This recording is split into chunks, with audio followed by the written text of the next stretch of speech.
A contortionist, registered nurse, end-of-life doula, and nonprofit CEO, Stephanie Castellone is our guest this week on Nevada Week in Person.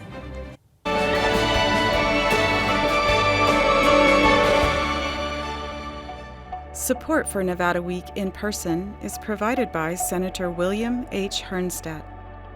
Welcome to Nevada Week in Person. I'm Amber Renee Dixon. Using her experience as a circus performer and hospice nurse, she started a unique nonprofit helping senior variety show performers. Stephanie Castellone, CEO of Burly Cares, thank you for joining Nevada Week in Person. Thank you very much for having me. So Burly Cares, Burly being short for burlesque. Yes. What happened that made you say this kind of nonprofit is needed in Las Vegas? I honestly think it was a slowing down during the pandemic when everything shut down. I became closer with some of the burlesque, we call them legends or senior performers in town during that time. One in particular was in the dying process, not due to COVID, but just from natural, disease processes, who I had known for a really long time, and we had a pretty close relationship. And she was the one to really actually school me in that this is very much a need. This is a whole population of people. And she goes, I know you know, but like, this is a population that's going to need help very much so in the next, few years. And she was very much correct. So in what ways are they needing help? From anything from fundraising for basic life necessities to assistance, like, minor assistance in the house with maybe some chores or errands. But really, by and large, as someone declines, this population very much is in need of assistance with declining because they're so used to being physical all the time and being performers and being on. And so as they're declining in the natural, process of life and with the human body, having somebody like Burly Cares or an organization like Burly Cares is phenomenal for them to kind of really hold their hand and say, it's going to be okay. We're going to get through this together and you're not going to be alone. And you're specifically, I think, talking about the end-of-life doula services that you provide. What is an end-of-life doula? End-of-life doula is very similar to a hospice volunteer. In fact, my specialty in nursing for many years is hospice. And so when end-of-life doula came on the map as a term, it was funny because I just had to take a step back. I said, wait, that's a hospice volunteer. We used to have a division of volunteers. Each hospice has to have one. So when the term came out, I thought, okay, but this is really nice because at least it's giving a terminology to a very needed part of hospice, which is volunteer services. But the end-of-life doulas do a little bit more and more comprehensive in that they're there for the family. They'll say to the family member, you know what, why don't you go take a nap? You can set your alarm. I'll be here with your loved one, and then you get some rest. That's the sort of thing that's more concise than a volunteer in hospice might come in, spend a little bit of time, read a book, and then leave. But with an end-of-life death doula, it's a little bit more concise. There's a little bit more of, like, I would say, a care plan in place for that person in what they're doing specifically with the patient. To help a person to help the person. Well, you told Las Vegas Weekly that you have found a, quote, profound love with helping people pass. Yes. What is it about that process that's drawn you so much? It's very much my belief that one of the best things and one of the most honorable and amazing things you can do is to bring someone home. And by home, I mean the home, the proverbial, the real home, as I say it. It's an honor. It's very similar to a birth, and it's my belief that it's not the end at all, and it's very much a transition.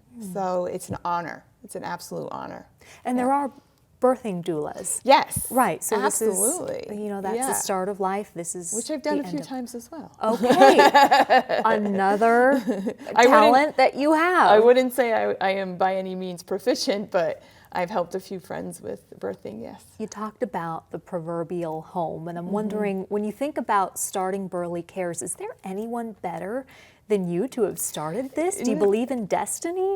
Very much so. And it was really ironic as it was coming to fruition with that legend in particular that I spoke about. There was a moment where it really did hit me, and she said it as well. She's like, sweetheart, who else better I mean, you have 20 plus years experience. There's no one else in the community that has 20 plus years, specifically in hospice, And so, I thought about it. She's very much correct. And this is very much destiny, because what was happening in my own life at the time was very much in congruence with, yes, I can do this now, especially with things being shut down. Yeah, So, it allowed you that time. that time. I think some viewers might be wondering, well, why these performers versus just older adults in general? Why might they need this service more than others? It's a good question. Our population is most of us are very much extroverts, and we love to be with people, and we love to entertain, and we love to keep socialization is very important for this population. I would say much more than the average person. Most of us thrive on each other and being together. And so if they don't have that in place as they're declining, it becomes much more of an issue. And it even plays into increased pain, increased anxiety for sure, increased depression. So if things like an end-of-life doula is in place, or a community of people are in place, or as I call my team for each kind of individual legend, that really decreases the amount of anxiety, depression, and pain. Wow, and that is for the end of life, but also you're providing services to combat isolation. Yes. While these legends are still active. Yes, absolutely. How so? We do. We host several different things in the community. We put on shows, because that's what we do. Yeah. So we're all pretty proficient in that. And we try to do that at least once a quarter, like once every 3 months, 3 or 4 months, to make sure that we're with them, people are coming together. It was much more difficult, of course, during COVID, but we still made it work in a way that was safe for everybody. So, I want to talk specifically about being a contortionist. Yeah, I'm fascinated by how someone ends up becoming a contortionist. What was your path? Well, my path was very different. Most contortionists come from a circus family or a circus background. I did come from a circus background, but not a circus family. I am first generation, as they would say. But I took sports acrobatics as a child, starting at 6. And what we were doing was contortion, but where I lived and grew up, that term didn't exist. That wasn't a term that was used on a regular. And so we called it sports acrobatics. And I was in a competitive team from a very young age and did that all the way through pretty much almost to high school. So my joints and ligaments and muscles were already trained for it. And so I took some time off because I went to college, became a nurse. When I went right back into it, because I knew that that was what was missing in my life. And I got very lucky. But acrobatics is different than contortion. It is. When I moved here to Vegas, I was very lucky in that I found a community of Mongolian contortionists, and that's been my adult training, is from Mongolian. It's very specific training, very specific way in which they help train and mold your body to be a contortionist. And I was very lucky in working with them. In fact, they're having a Mongolian contortion convention in October, which I'm helping to be part of. It's very exciting. So you're from Rhode Island. I'm from Rhode Island. And you moved here because of circus. Yes. So prior to moving here, had you done that Mongolian form? No, not at all. Wow. That was when I came here in 2004, and I didn't start with them until about 2007. So you really went out on a limb, Yes. no pun intended. Yeah, absolutely. Wing and a prayer. What drove you to do that?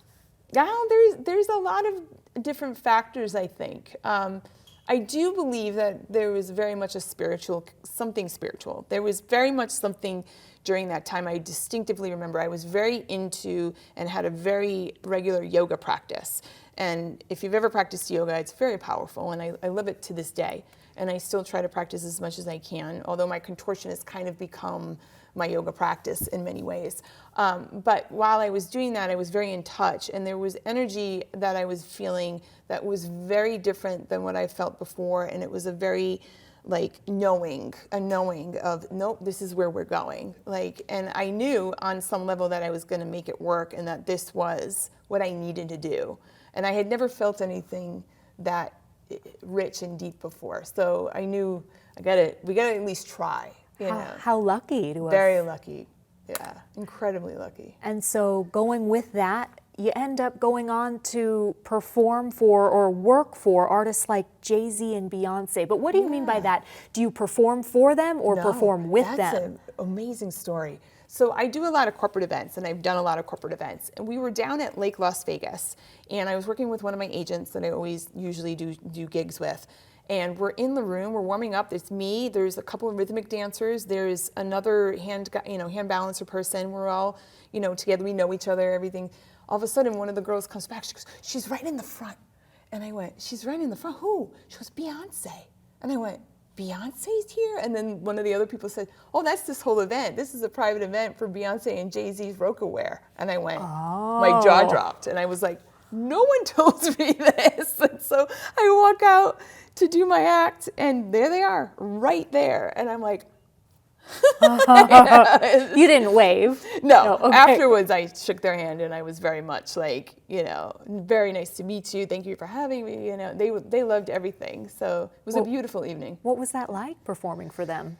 It was intense. Beyonce is actually someone I've always really admired and loved. I love her music. I love her persona. I love her message. And to see her right there was exciting. It was great. She was wonderful. Yeah, she was great. Now, she has her own, I guess, what does she call it? Like another personality, her stage personality, which you do as well. Yes. You're Ms. Charlemagne. I am. How did you come upon that, and what is your persona like? Ms. Charlemagne is my burlesque persona. Back in about between 2008 and 2009, I met another girl in town who was performing who was also a nurse, who was the proverbial person who brought what we call neo-burlesque kind of to Vegas. Because prior to that, there was kind of a lapse in what is burlesque, right? Because you had the golden era, and then we have this new era, which we call neo. Okay. So there was another performer in town who I got friendly with because she was a nurse, and we did a lot of shows together. And she was the one who very much encouraged me, like, no, you should do this art form. It's so much fun. And she was very much right, because burlesque is one of those art forms that is you can make it very rich and add it from the beginning, edit your own music, do your own costume, have your own name and persona. Miss Charlemagne comes from, Charla was the woman who taught me hospice. And she was my manager for 6 years until she passed. And what's ironic about Charla is Charla was actually one of the first people to tell me about burlesque before I even met the girl that I worked with. She goes, have you seen these shows? They're called burlesque shows, and I saw one the other night, and you would love it. Because she knew I was a performer, right, that I moved here to perform. And she was always so supportive of me being the performer, as well as teaching me hospice, which she was so phenomenal at. And she introduced me to burlesque. And so I remember as she was passing and I was getting more into burlesque, I said to my husband, I said, I think my name needs to have Charla in it somehow. And he's like, oh, that would be kind of cool. And so her full name was Charla Jo Paul. That was her full name. And so I thought Charla Jo was like, how am I going to make a name with Charla Jo? And Charlemagne just kind of came to me.